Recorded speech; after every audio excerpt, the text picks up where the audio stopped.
Bismillahirrahmanirrahim. Assalamu alaikum students. I am Zainab Fatma and I'll be teaching you science. हम कर रहे थे unit number 12 which is about the solution.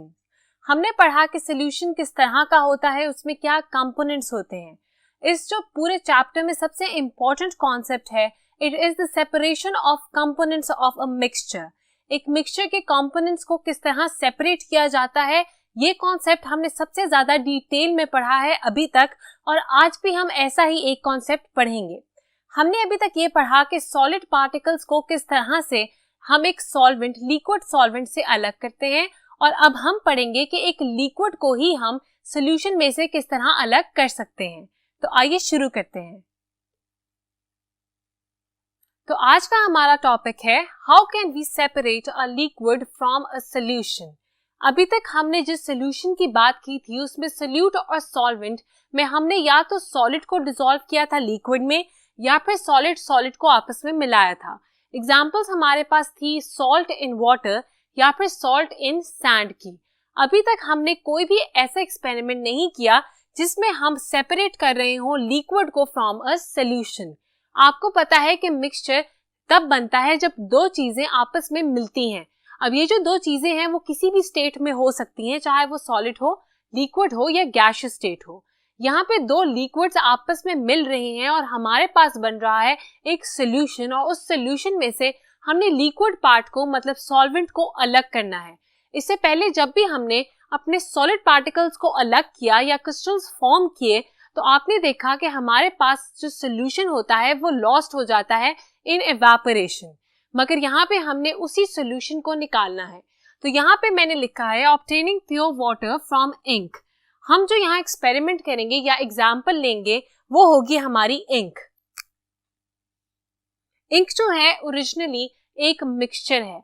ये जो mixture है ये बनता है bye dissolving coloured powder in water.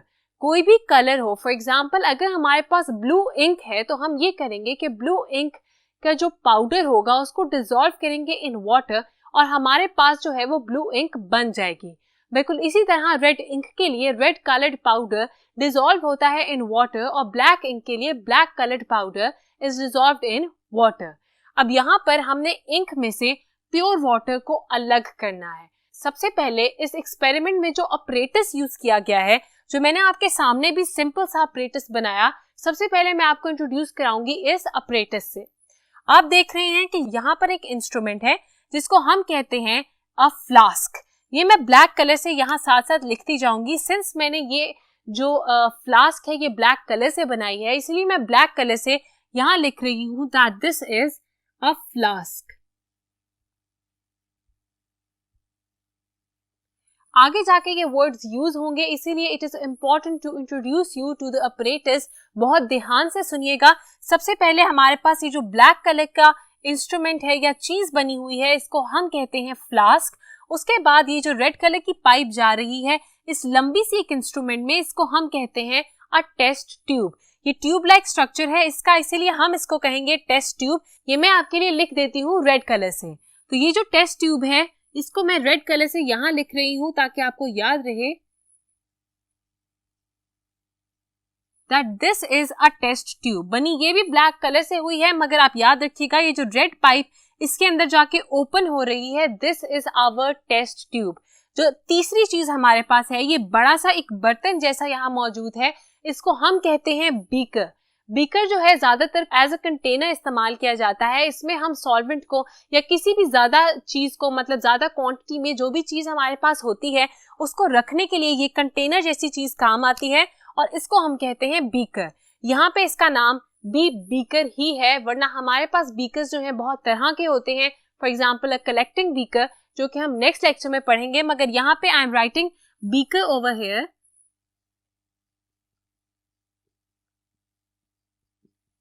तो सबसे पहले जो अपरेटस में तीन चीजें इस्तेमाल की गई हैं मैंने उसके नाम आपके सामने लिख दिए. This is a flask, this is a test tube and this with blue colour is a beaker. अब यहाँ पे जो हो रहा है वो एक दफा मैं आपको वो भी बता दूं कि सबसे पहले इसके अंदर इस फ्लास्क के अंदर मौजूद है इंक. इंक को हम हीट कर रहे हैं. जब भी हम किसी लिक्विड को हीट करते हैं तो जो लिक्विड है वो स्टीम फॉर्म में या गैशियस फॉर्म में कन्वर्ट हो जाता है। We call this process evaporation. तो यहाँ पे जो इंक है हमने इसको हीट किया और हीट करने की वजह से ये इवेपोरेट करेगी या फिर स्टीम में चेंज हो जाएगी।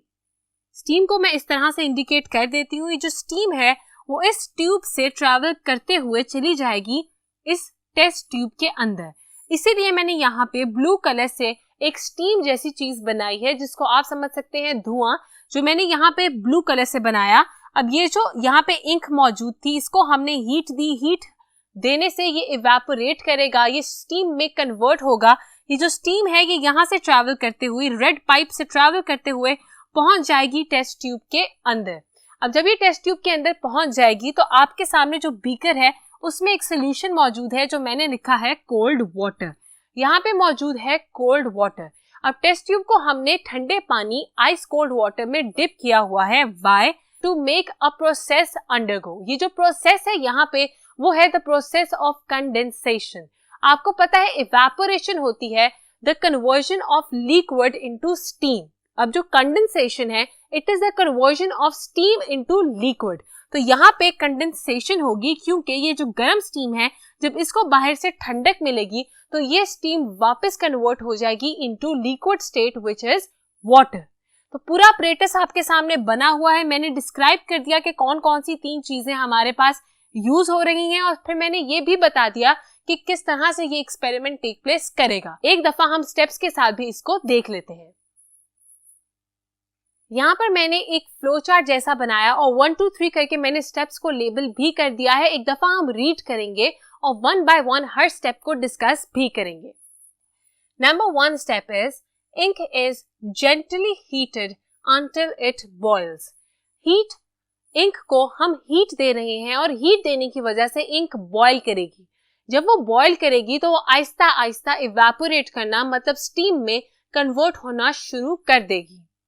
The second step is steam leaves the flask and passes into the test tube. अभी हमने अपरेटस में देखा कि जो स्टीम है वो पास कर रही है एक रेड पाइप से towards the test tube।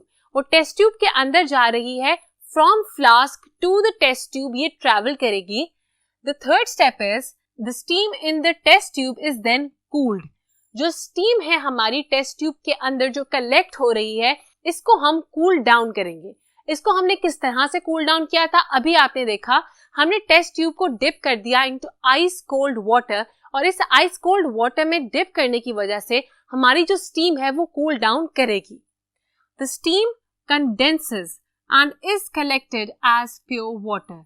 ये जो स्टीम है ये कंडेंस कर जाएगी और लिक्विड फॉर्म में कन्वर्ट हो जाएगी। अभी मैंने आपको बताया condensation is the conversion of gaseous state into liquid state. जब गर्म स्टीम को हम कूल डाउन करते हैं, दम से उसको ठंडक पहुंचती है तो वो वापस अपनी गैसियस स्टेट से लिक्विड स्टेट में कन्वर्ट हो जाती है। यहाँ पे मैंने कंडेंसेस के आगे रेड कलर से इसकी डेफिनेशन भी लिखती है द कन्वर्जन ऑफ वेपर्स या फिर the gaseous state of matter to a liquid. एक गैसियस स्टेट या फिर स्टीम या फिर वेपर्स का कन्वर्ट हो जाना into a liquid state is called the process of condensation. अब यहाँ पर आपने देखा कि 4 स्टेप्स के अंदर प्योर वाटर जो है वो कंडेंस होके हमारे पास टेस्ट ट्यूब में पहुंच गया है। अब यहाँ पर भी वही कर रहे हैं हम जो हमने पहले किया था। हमने सॉलिड पार्टिकल्स को एक्चुअली जब अलग करना था अपने लिक्विड में से या फिर सॉल्वेंट में से तो हम हमेशा लिक्विड को इवेपोरेट कर रहे थे। बस फर्क यहाँ ये है कि जब वो लिक्विड इवेपोरेट होता है तो हम उसको जाया नहीं होने देते बल्कि उसको कंडेंस कर लेते हैं वापस इनटू लिक्विड स्टेट। मैंने आपको बताया कि इंक बनती है bye dissolving powder coloured powders in water. तो यहाँ पर भी ये कलर्ड पाउडर जो है वो डिसॉल्व हो रहा है इन वाटर और ये जो कलर्ड पाउडर है वो एक सॉलिड सब्सटेंस ही है। इसीलिए जब इवेपोरेशन का प्रोसेस टेक प्लेस करेगा हमारी फ्लास्क के अंदर तब वहां पर जो इंक का कलर्ड पाउडर है वो वहीं रह जाएगा जबकि जो पानी है वो इवेपोरेट कर जाएगा। ये जो पानी है ये स्टीम में कन्वर्ट होके फ्लास्क से टेस्ट ट्यूब की तरफ ट्रैवल करता है बाय द रेड ट्यूब जो कि अभी हमने अपने अपरेटस के अंदर देखी। जब ये टेस्ट ट्यूब के अंदर स्टीम पहुंच जाएगी तो बाहर मौजूद आइस कोल्ड वाटर उसको दम से ठंडा कर देगा और ठंडा होने की वजह से वो कंडेंस कर जाएगा इनटू प्योर वाटर। जो स्टीम है it gets converted into pure water. यहाँ पे एक ब्लैक कलर से मैंने पॉइंट लिखा, the water that gets collected is called a distillate. यहाँ पे जो हमारे पास एंड में वाटर कलेक्ट हो रहा है उसको हम कहते हैं डिस्टिलेट। आपको याद होगा कि जब हमने फिल्टरेशन का प्रोसेस पढ़ा तो मैंने आपको बताया कि जब हम फिल्टर पेपर में से सोल्यूशन को या मिक्सचर को गुजारते हैं तो हमारे पास सॉलिड रेजिड्यू ऊपर रह जाता है और जो पानी हमारा फिल्टर होके नीचे जाता है उसको हम कहते हैं फिल्टरेट। तो फिल्टरेशन के प्रोसेस में हमने वाटर को कहा था फिल्टरेट, और यहाँ अगर हम वाटर को डिस्टिलेट कह रहे हैं तो ये प्रोसेस समझ जाएं कि this is the process of distillation. ये डिस्टिलेशन का प्रोसेस क्या है आइए देखते हैं। यहाँ पर मैंने लिखा कि डिस्टिलेशन का प्रोसेस क्या होता है। The whole process is called distillation, और यहाँ उसकी डेफिनेशन मेंशन्ड है, the action of purifying a liquid. एक लिक्विड को प्योरीफाई जब हम करते हैं तो उसको हम कहते हैं डिस्टिलेशन। यहाँ पे हमने कौन से लिक्विड को प्योरीफाई किया? एग्जैक्टली स्टूडेंट्स, हमने किया पानी को प्योरीफाई। वो इस तरह से कि हमारे पास तो इनिशियली इंक मौजूद थी। Ink is a mixture of powdered substance in water. हमने इस पाउडर्ड सब्सटेंस जो पानी में डिसॉल्व हुआ था, हमने इस मिक्सचर में से प्योर वाटर को बाहर निकाला है। इसका मतलब कि हमने वाटर को प्योरीफाई किया है। इस प्रोसेस को हम कहते हैं डिस्टिलेशन, और इसीलिए जो पानी हमारे पास एंड में आता है उसको हम कहते हैं डिस्टिलेट। अब आपने समझ लिया ये जो पूरा प्रोसेस हमने अभी तक पढ़ा है, जिसमें हमने इंक को इनिशियली हीट किया, उसमें से वाटर इवेपोरेट कर गया। ये जो स्टीम थी या फिर इवेपोरेटेड जो वेपर्स थे ये ट्रैवल करके गए हमारी टेस्ट ट्यूब में। टेस्ट ट्यूब में जाके हमने इसको कंडेंस कर दिया।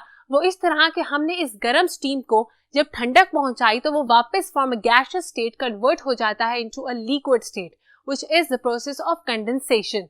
तो हमारे पास अल्टीमेटली प्योर वाटर आ जाता है और इस पूरे प्रोसेस को हमने नाम दिया है डिस्टिलेशन का। यहाँ पर मैंने नोट लिख के एक बहुत इंपॉर्टेंट बात लिखी हुई है, आइए देखते हैं वो क्या है। Not all the steam is condensed, some of it escapes from the top of the test tube.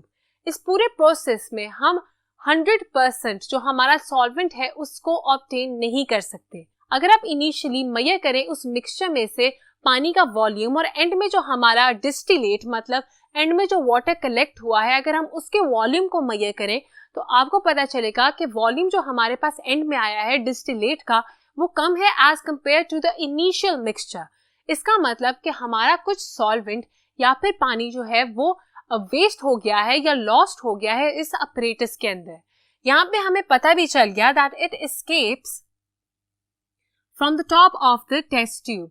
जब टेस्ट ट्यूब के अंदर हमारी स्टीम पहुंच रही थी तो स्टीम जो है वो बहुत हल्की डेंसिटी की होती है, इसीलिए वो थोड़ी सी उड़ जाती है, इवेपोरेट कर जाती है एनवायरनमेंट के अंदर। इस पूरे अपरेटस में हमें 100% अपना जो सॉल्वेंट है वो नहीं मिलता। अब क्या किया जाए कि हमें 100% अपना सॉल्वेंट मिल जाए? A more efficient method of distillation is to use a condenser. ऐसा किया जा सकता है by the use of condenser. अब कंडेंसर क्या होता है? हमने जो प्रोसेस पढ़ा कंडेंसेशन का, the conversion of gaseous state to liquid state, उसको हमने फिलहाल किया with the help of cold water. Test tube को हमने डिप कर दिया इन कोल्ड वाटर। अब जो कंडेंसर होता है वो स्पेशली एक ऐसी इंस्ट्रूमेंट है या मशीन है जो यूज होती है कंडेंसेशन के प्रोसेस के लिए। तो यहाँ अगर हम कंडेंसर यूज कर ले, मतलब इस मशीन को यूज कर ले, तो हमारा कोई भी पानी या कोई भी सॉल्वेंट जो है जो भी हम यूज कर रहे होंगे वो बिल्कुल भी जाया नहीं होगा और इस कंडेंसर के अंदर वो वेपर्स से लिक्विड स्टेट में कन्वर्ट होके हमें 100% वॉल्यूम अपने सॉल्वेंट का मिल सकता है। ये जो प्रोसेस है ऑफ यूजिंग अ कंडेंसर ये होता है इन फ्रैक्शनल डिस्टिलेशन। अब ये प्रोसेस कैसे होता है और इसका क्या प्रोसीजर है ये हम पढ़ेंगे इन आवर नेक्स्ट लेक्चर, ताकि मैं आपको अगेन एक पूरा अपरेटस बना के समझा सकूं कि कंडेंसर कैसे लगाया जाता है और किस तरह हमें 100% अपना सॉल्वेंट जो है वो ऑब्टेन हो जाता है through the process of distillation. तो आज का जो कॉन्सेप्ट है मुझे उम्मीद है कि आपको 100% समझ आ गया होगा। अगर नहीं भी आया then you can listen to this lecture again and again जब तक आपको समझ ना आ जाए, क्योंकि अगर आपको सिंपल डिस्टिलेशन समझ नहीं आई तो आपको नेक्स्ट लेक्चर में फ्रैक्शनल डिस्टिलेशन भी समझ नहीं आएगी। सो मेक श्योर कि आपको ये प्रोसेस अच्छे तरीके से समझ आ गया है before listening to our next lecture. तो तब तक के लिए अपना बहुत ख्याल रखिएगा। खुदा हाफिज।